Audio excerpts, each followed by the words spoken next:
नमस्कार दोस्तों। जी हाँ, मैं प्रदीप कुमार। मैं आशा करता हूँ कि आप लोग अच्छे होंगे, स्वस्थ होंगे, मस्त होंगे और आप लोग अच्छे से स्टडी कर रहे होंगे। सबसे पहले मेरी दशहरा की राम राम, दशहरा की हार्दिक बधाई। आज हम टॉपिक के लेकर के आए हैं, क्या लेकर के आए हैं? कक्षा 10 अध्याय 3 प्रश्नावली 3.2 दो चर वाले रैखिक समीकरण का प्रश्न नंबर दूसरे का चौथा नंबर। क्या कह रहा है चौथा नंबर, और इसके पाँचवें छठवें के बारे में भी इसी वीडियो में जानेंगे। तो आप लोग वीडियो पर लास्ट तक बने रहें। और जिसने भी अभी तक हमारे चैनल को सब्सक्राइब नहीं किया है तो हमारे चैनल को सब्सक्राइब कर लीजिए। सब्सक्राइब करने से आपका ना तो जेब से पैसा लग रहा है, ना ही कुछ आपका घट रहा है, ठीक है, ना ही आपका मोबाइल हैंग हो रहा है। आप लोग अगर इस चैनल से कुछ पाना चाहते हैं तो इस चैनल को सब्सक्राइब कर लीजिएगा, ठीक है। चलते हैं आप क्वेश्चन की तरफ। हमारा क्वेश्चन कह रहा है, एक नगर में टैक्सी के भाड़े में एक नियत भाड़े के अतिरिक्त चली गई दूरी पर भाड़ा सम्मिलित किया जाता है। 10 किलोमीटर दूरी के लिए भाड़ा रुपये 105 है तथा 15 किलोमीटर के लिए भाड़ा रुपये 115 है। तो नियत भाड़ा तथा प्रति किलोमीटर भाड़ा क्या है? एक व्यक्ति को 25 किलोमीटर यात्रा करने के लिए कितना भाड़ा देना होगा? क्वेश्चन में ये समझाया गया है कि हमारा इसमें नियत भाड़ा है, ठीक है, और जितना अतिरिक्त चला, जैसे कि मैं एग्जांपल दूं, जैसे ये हमीरपुर और ये है घाटमपुर, ठीक है। हमीरपुर से घाटमपुर का जाने का जैसे 50 रुपये किराया है। एक बात मान लीजिए, 50 रुपये किराया है। जैसे हमें घाटमपुर से स्टेशन तक जाना है तो वो हमारा जितना किलोमीटर चला उसका हमें अतिरिक्त भाड़ा देना होगा, ठीक है। चलिए हम मान लेते हैं, क्या मानेंगे? माना नियत भाड़ा बराबर x मान लेते हैं तथा अतिरिक्त भाड़ा, अतिरिक्त भी तो लग रहा है भैया, अतिरिक्त भाड़ा बराबर y मान लेते हैं, ठीक है। कोई दिक्कत नहीं, हमने y मान लिया, ठीक। क्या कह रहा है? पहली शर्त हम देखते हैं, भाड़ा सम्मिलित किया जाए। 10 किलोमीटर दूरी के लिए भाड़ा 105 है, मतलब कि 10 किलोमीटर अतिरिक्त चला ना, नियत तो पहले से ही है 10 किलोमीटर भाड़ा, मतलब कि 10 किलोमीटर दूरी और चला 10 किलोमीटर ये है, लेकिन कैसा? 105, ठीक। इतना आ गया समझ में? इसको मान लेते हैं समीकरण 1, ठीक। अब कह रहा था 15 किलोमीटर के लिए 155 रुपये है। हमने नियत भाड़ा तो है ही, लेकिन 15 किलोमीटर और एक्स्ट्रा चल रहा है ना, और एक्स्ट्रा जोड़ दिया, लेकिन इसके लिए कितना लग रहा है? 155 लग रहा है। समीकरण 2, ठीक है। हम किसी समीकरण 1 से हमें x या y का पद हम निकाल लेते हैं, मान निकाल लेते हैं, और वही x का मान हम समीकरण दूसरे में रख देते हैं। ऐसा ही हम करते हैं। इसका निकाल x बराबर कितना आ जाएगा? 155, वह 15y का 75 होगा तो माइनस का 15y हो जाएगा, क्योंकि इधर प्लस का 15y इधर जाएगा तो माइनस का 15y हो जाएगा, ठीक है। समीकरण 3 मान लिया। यही जो x का मान आया है, समीकरण 3 माना है, x का मान हम समीकरण 1 में रखने पर, x का मान समीकरण 1 में रखने पर, ठीक है, समीकरण 1 में रख देते हैं, कोई बड़ी बात नहीं है। 155 माइनस 15y प्लस 10y बराबर 105। हम 155 को पक्षांतर कर दे इस साइड प्लस का, तो इस साइड जाएगा तो कैसा हो जाएगा? माइनस का हो जाएगा। माइनस का 15y, ये प्लस का 10y, तो माइनस का 5y बचेगा। इधर 105 माइनस 155, ठीक। इतना है, माइनस का 5y बराबर 110 में 155 तो घटेगा नहीं, 155 में 105 घट जाएगा तो कितना आएगा? 50 आ जाएगा, लेकिन कैसा? नेगेटिव का आ जाएगा, माइनस से माइनस कट जाएगा, 5 दाम 50, तो y बराबर कितना आ गया? 10, ठीक। y बराबर 10 आ गया। यही y का मान हम उठा करके समीकरण 3 में रख देंगे। क्या लिखेंगे? y का मान समीकरण 3 में रखने पर, ठीक है, समीकरण 3 में रखना है। क्या कह रहा है समीकरण 3 हमारा? x बराबर 155 माइनस 15y, 15 गुणे 10 करेंगे क्योंकि भैया यार y का मान 10 आया तो 10 ही तो रखेंगे। इसको सॉल्व कर लेते हैं, जितना x का मान आएगा तो x का मान निकाल लेते हैं। 155 माइनस 15 धाम 150, 155 में 150 गिराएगा तो कितना बचेगा? 5 आएगा। ठीक है, x बराबर 5 आया और x बराबर 10 आया। ये हमारा x और y मतलब हमारा नियत भाड़ा कितना है? 5 है और अतिरिक्त भाड़ा कितना है? 10 है। ठीक, 10 रुपये किलोमीटर है। क्या कह रहा है कि एक व्यक्ति को 25 किलोमीटर यात्रा करना है। नियत भाड़ा तो भाई चलेगा ही ना, 25 किलोमीटर और चलेगा 25 बाई, तो इसका रुपये कितना देना होगा ये हमें ज्ञात करना है।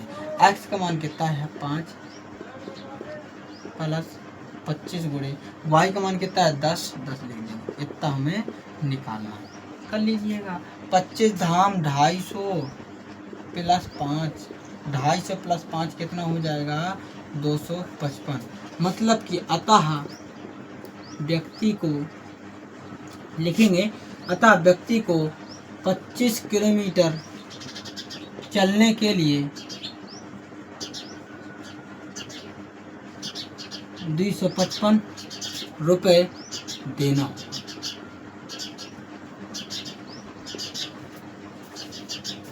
ठीक है, समझ गए आप लोग? बस यही हमारा आंसर हो गया।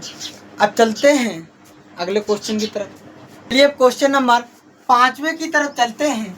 5वां क्वेश्चन हमारा क्या कह रहा है? यदि किसी भिन्न के अंश और हर दोनों में 2 जोड़ दिया जाए, मतलब कोई भिन्न होगी उसमें अंश में हमें कितना जोड़ना है? 2 और हर में भी 2 जोड़ना है। यही कह रहा है क्वेश्चन हमारा। हाँ ठीक है, तो वह 9/11 हो जाती है। यदि अंश और हर दोनों में 3 जोड़ दिया जाए तो वह 5/6 हो जाती है। तो वह भिन्न ज्ञात कीजिए। हम मान लेंगे कि माना भिन्न हमारी इतनी है, तो हम हल लिखेंगे। क्या लिखेंगे? माना भिन्न बराबर, हम मान लेंगे भिन्न x/y है। ठीक है, मान लेते हैं हम यार भैया मैथमेटिशियन स्टूडेंट है, हम मान लेते हैं कि इधर ये चीज़ है तो है, हो जाती है, सिद्ध भी कर देते हैं। क्या कह रहा है? पहली शर्त हमारी अंश और हर दोनों में 2 जोड़ दिया जाए। अंश ये है भैया और हर ये, इसमें हमें 2 जोड़ देना है तो 2 जोड़ दिया। ठीक है, वह कितनी हो जाती है? 9/11 हो जाती है। 9/11 हो जाती है। सॉल्व। दूसरी शर्त क्या करें? यदि अंश और हर दोनों में 3 जोड़ दिया जाए, अंश में भी 3 जोड़ना है और हर में भी 3 जोड़ना, तो वह कितने बटे हो जाती है? 5/6 हो जाती है। ठीक है, अब इन दोनों को सॉल्व कर लीजिएगा। पहले कैसे गुणा कराइए? 11 गुणा इसमें होगा, 11x हो जाएगा प्लस 11 दूनी 22, इधर 9 का होगा, 9y प्लस 9 दूनी 18 हो जाएगा। ठीक, यहाँ सॉल्व कर लीजिए ऐसे कैंची गुणा। 6 का गुणा पूरे में होगा, 6x प्लस 36 का 18 बराबर 5y प्लस 5 15 हो जाएगा। ठीक, इस 18 को उस साइड ले जाए तो 6x बराबर 5y प्लस 15 माइनस 18 आ जाएगा। पक्षांतर करेंगे भैया, प्लस का तो माइनस का आ जाएगा। 6x बराबर 5y, 15 में 18 घटेंगे तो -3 आ जाएगा। इस 6 को भी बटे में भेज देते हैं। 5y - 3/6।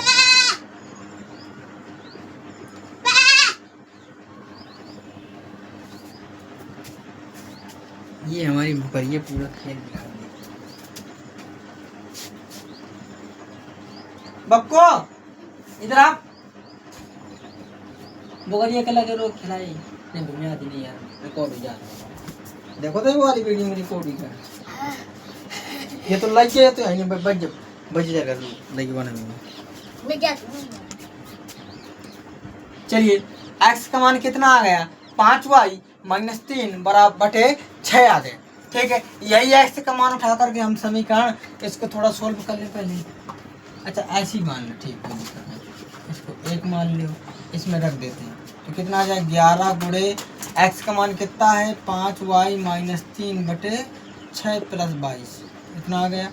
9y प्लस 18, इतना आ गया। ठीक है, कोई दिक्कत नहीं। सॉल्व करते हैं।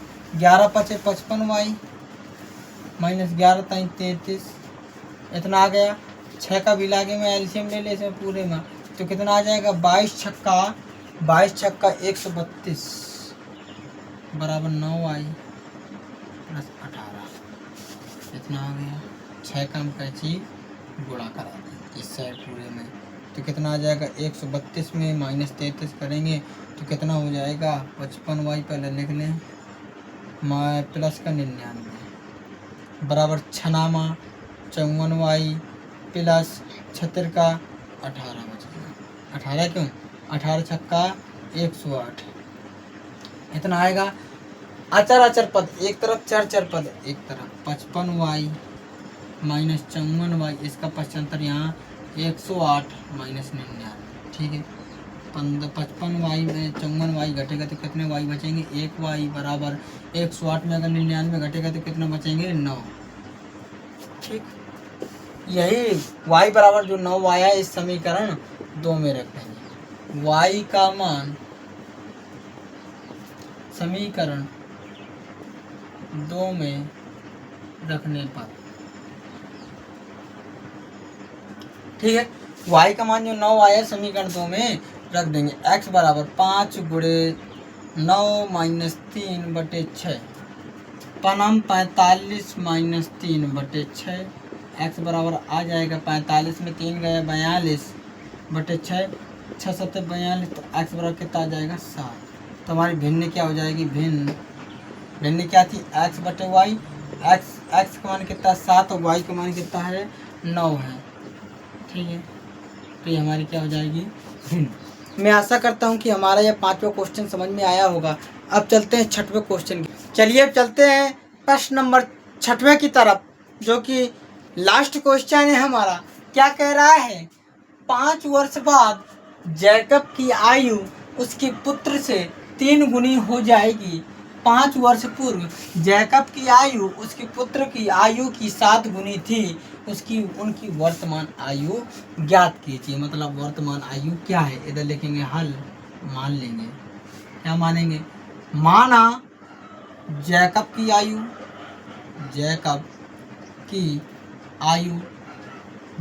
आयु को मान लेते हैं x वर्ष, तथा जैकब का पुत्र ना, तो क्या करेंगे पुत्र की आयु का मान लेते हैं y वर्ष। ठीक है क्या कह रहा है 5 वर्ष बाद, 5 वर्ष बाद का है ना। 5 वर्ष बाद मतलब कि और आगे, जैसे 2025 चल रहा है तो 5 वर्ष बाद चलना है तो 2030। ठीक है 5 वर्ष बाद, ठीक है 5 वर्ष बाद क्या कह रहा है जैकब की आयु उसके पुत्र से 3 गुनी हो जाएगी। जैकब की आयु उसके पुत्र से 3 गुनी हो जाएगी। अच्छा ये बताओ कि हम 3 का गुणा पुत्र में करेंगे पिता में, आप लोग बोलोगे पुत्र में, क्योंकि भैया इक्वल करने के लिए हमें 3 का गुणा अगर इसमें कर देंगे तो कोई दिक्कत नहीं रहेगी। क्योंकि भैया पिता में तो होगा नहीं, पिता अगर 3 में गुणा कर देंगे तो और बड़ा हो जाएगा आयु उसकी। इसमें अगर कर देंगे तो ये दोनों क्या हो जाएंगे इक्वल हो जाएंगे। इसको मान लेते हैं क्या समीकरण 1। अब क्या कह रहा है 5 वर्ष पूर्व, अगर मैं आपसे पूछूं 5 वर्ष पूर्व मतलब पहले ना भैया 5 वर्ष पूर्व, जैसे 2025 चल रहा है तो 2025 के 5 वर्ष पूर्व क्या था 2020 था। इसी प्रकार 5 वर्ष पूर्व, तो क्या कह रहा है भैया 5 वर्ष पूर्व जैकब की आयु उसके नहीं गलत हो देगा 5 वर्ष बाद कह रहा है ना, हाँ तो 5 वर्ष लगाओ ना भैया। ठीक 5 वर्ष पूर्व जैकब की आयु उसके पुत्र की आयु की 7 गुनी थी, यही कह रहा है ना। तो 5 वर्ष पहले ना घट जाएंगे दोनों, 5 घटाया तो था 2025 में 2022। ठीक 7 गुनी कह रहा है, 7 गुणा पुत्र में करेंगे तो आपको पता ही है। ठीक इसको मान लेते समीकरण में। इधर से हम x का मान निकाल लें, इसको थोड़ा और आगे सोल्व कर लें। क्या निकलेगा x बराबर 5 का पश्चांतर कर देते हैं अभी थोड़ी देर में, 3y प्लस 15 माइनस 5। x बराबर क्या जाएगा 3y प्लस 10, क्योंकि 15 5 गया तो 10। इसको मान लेते हैं समीकरण 3। यही x का मान समीकरण 2 में रखने पर क्या लिखेंगे, x का मान समीकरण 2 में रखने पर ठीक क्या है, x बराबर 3y प्लस 10 माइनस 5 बराबर 7y माइनस 7×35। ठीक है, चर पद एक तरफ 10 में 5 गया तो 5 बचेगा, 5 को उस तरफ पक्षांतर कर देते हैं, 7y को इस तरफ पक्षांतर कर देते हैं, 5 प्लस का आएगा तो माइनस का हो जाएगा, तो माइनस का 4y बराबर 35 में 5 गया तो कितना हो जाएगा, 35 5 प्लस कितना हो जाएगा 40 माइनस 4 दाम 40, तो y बराबर कितना आ जाएगा 10। मतलब कि उसके पुत्र की आयु कितनी है, 10 वर्ष है। ठीक है, अब यही y का मान समीकरण 3 में रखने पर जितना सॉल्व हो सके उतना सॉल्व करिएगा। x बराबर 3 गुणे y का मान 10 है, 10 लिख दीजिए प्लस 10, 30 दाम 30 प्लस 10। ठीक, x बराबर कितना है 40, आ गया आंसर।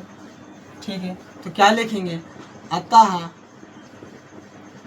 जैकब की आयु बराबर x बराबर 40 वर्ष। ठीक है, तथा उसके पुत्र की आयु बराबर y बराबर कितना 10 वर्ष।